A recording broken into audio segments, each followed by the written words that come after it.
Hey guys, what is the rumpus? Wait, that's not how I open up my videos. Hello, sword friends. No, that's not it either. Hi, how are you? Good to see you. No, that's not it either. Oh, I know. What's going on, guys? Seth here. Anyway, a little more serious note. Got a small sword review.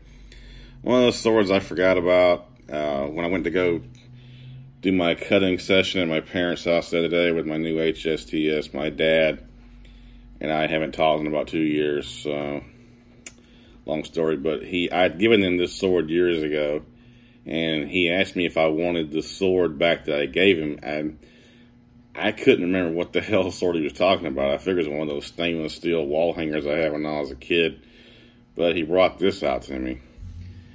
Now, this is that famous sword, semi-famous, that all the backyard cutters know what video this is from. It's one of NinjaMiXer's swords, or one of the ones he actually displays in his video.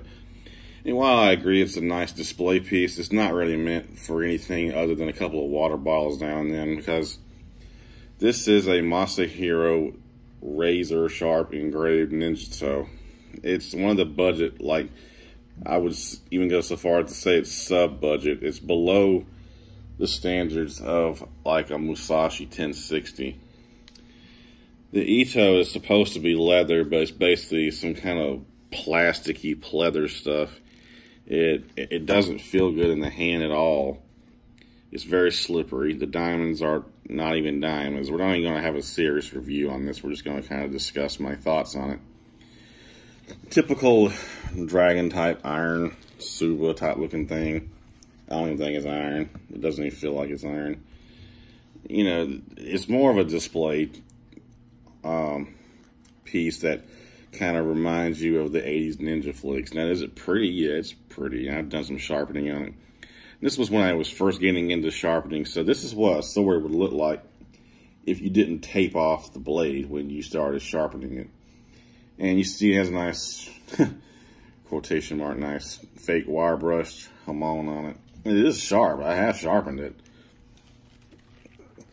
it. More of a conversation piece than anything, but I figured you guys would be interested in seeing it. It's 1065. Supposedly it's through hardened, but I don't think it's even really, tempered correctly. So right now it's just going to be a display piece just to lean against my wall. It's next to my entertainment center here. I keep it right there, standing up next to the other little cheap wakizashi I got.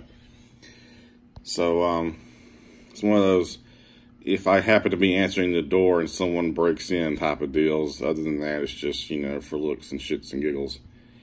But not much else to say about it. But it is the sword that NinjaMiXer has sitting on a stand, and if I remember the link or the video it's saying, I'll put a link down below in the comments or the description. Ooh, I bumped my phone. So you guys can see him displaying it. He states that he never really cuts with it in a couple of his comments, and I can see why. But yeah, this is the famous NinjaMiXer sword he displays.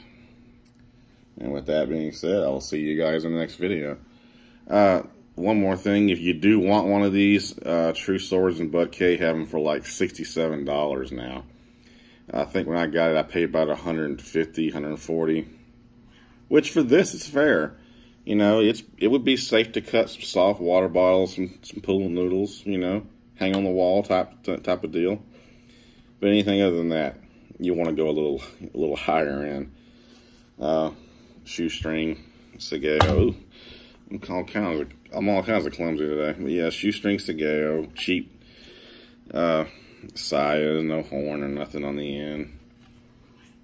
And even though it's a straight blade, it's actually kind of off center a little bit. I don't know if you can tell it or not, but it's kind of the blade kind of goes forward in the mount rather than straight, or even back a little bit, which I prefer rather than going forward.